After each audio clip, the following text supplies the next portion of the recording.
एक बार महात्मा बुद्ध किसी नगर से गुजर रहे थे। बुद्ध की नज़र एक कपड़े के व्यापारी पर पड़ी, जो दुखी और हताश दिखाई दे रहा था। बुद्ध चलकर उनके पास गए और पूछा कि हे भंते, तुम इतने उदास क्यों हो? अगर तुम मुझे अपनी चिंता का विषय बताओ तो मैं तुम्हारी कुछ मदद कर सकता हूँ। कपड़े के व्यापारी ने बुद्ध को प्रणाम किया और उनको अंदर बुलाया। उस व्यापारी ने कहा कि जब से मेरी पत्नी की मृत्यु हुई है, तब से मेरे घर पर मेरे छोटे बेटे की देखभाल वाला कोई नहीं है, इसलिए मैं हमेशा इसको अपनी दुकान पर लेकर आ जाता हूँ।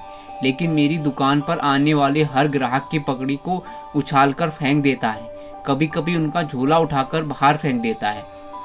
मैंने इसको बहुत समझाया, डांटा, लेकिन यह नहीं समझा।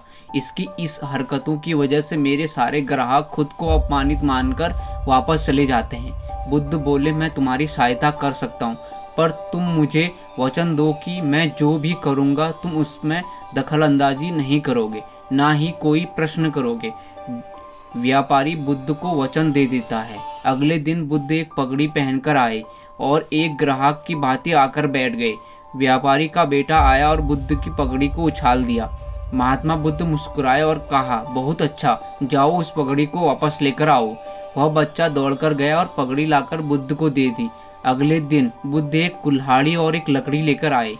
उस लड़के ने फिर से उस पगड़ी को उछाल दी। बुद्ध ने उस लड़के को कुल्हाड़ी और लकड़ी दे दी और कहा, जाओ इस लकड़ी को काटो। व्यापारी को थोड़ा सा डर लग रहा था कि कहीं उसके लड़के को चोट ना आ जाए, लेकिन उसको अपना वचन याद था। 7 दिन तक महात्मा बुद्ध कोई न कोई नया काम लेकर आते और उस लड़के से करवाते।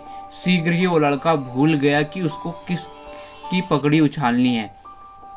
व्यापारी बहुत खुश हुआ और बुद्ध को धन्यवाद दिया। मुझे पता है कि इस कहानी का और मन के वश का कोई विशेष संबंध नहीं, लेकिन पहले आप इस तर्क को समझ लीजिए। अगर हम अपने मन को अपने हिसाब से काम नहीं करवाएंगे तो मन अपने हिसाब से काम करेगा। मन वश में हो सकता है यदि मन को अपने अनुसार चलाएं। मन 2 तरीके से काम करता है। पहला, मन अपने हिसाब से काम कर सकता है और दूसरा, मन को अपने हिसाब से काम करवा सकते हैं। बुद्ध से मिलने से पहले उस लड़के का मन और दिमाग अपने हिसाब अनियंत्रित रूप से काम कर रहा था, लेकिन बुद्ध ने उस लड़के को अपने अनुसार काम करवाया, जिससे उसकी आदत ही बदल गई।